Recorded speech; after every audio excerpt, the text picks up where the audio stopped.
Çeçeksiz. Bırak. Her şey ya. Blok görməkə bir iki kinetlerden bir de kışet duradan bir 4 tane şüşe yağış yağanda bir 4 tane şüşe dedi. İçinde bulmak bassan dedi basıp dedi bu blok dedi. Kışı boyu yatıp tıkıyına. Ne diye vakti yaptığında kardo da kenarı yine demir tuttu.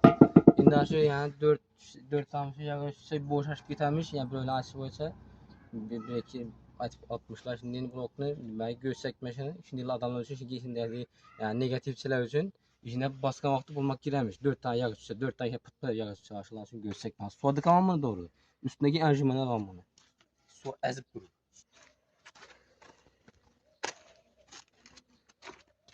Ne su? Salma dolu su. Her taraflı ayantırmayın. Her tarafını. 4 santim yağ üstü bunda durmayın lakin suda yine. Hem ayantırıp tutmayın. Ayantırıp tutmayın. Ezel bir de eğer bunda su şimdi sudan olmasa 4 santim yağ üstü bunda su dökmeyin lakin. Üstüne koyamayın. Üstünde şu ancamana mı abi? Karakterler yani kellem buzu doğrular.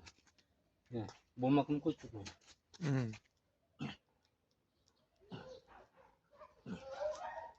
Bomba kırat tutma bomba kırat. Parmak onunla yok. Leysisi o lay bu. 80 tutmuyor yine 80. Lay. Siripayın. Şiro verem yine. Demir değil mi demirem bundan mahkem yapar. Pişen kemiştim bu. Düşüncelim son herkes azıcık gördüm. Kayın dışı ne oldu? Ya 4 tane. Leysisi o yolun üstüne duran blokla. 4 tane yağ üstüse bloğun bulmak giderdi. Erip getedi, akıp düşedi. Dört kıyın ayna. Yine hazır sual şunçalık söyledim. Her 2 metre alantırıp ben durdum. Evet 4 tane çimez bir şehir kuyusan bunda bezilmese gerek bu.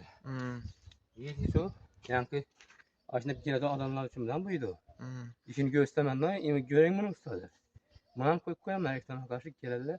Vermezlerimiz perşembe halı.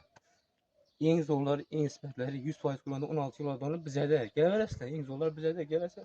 Mesela sen kart tutmaz.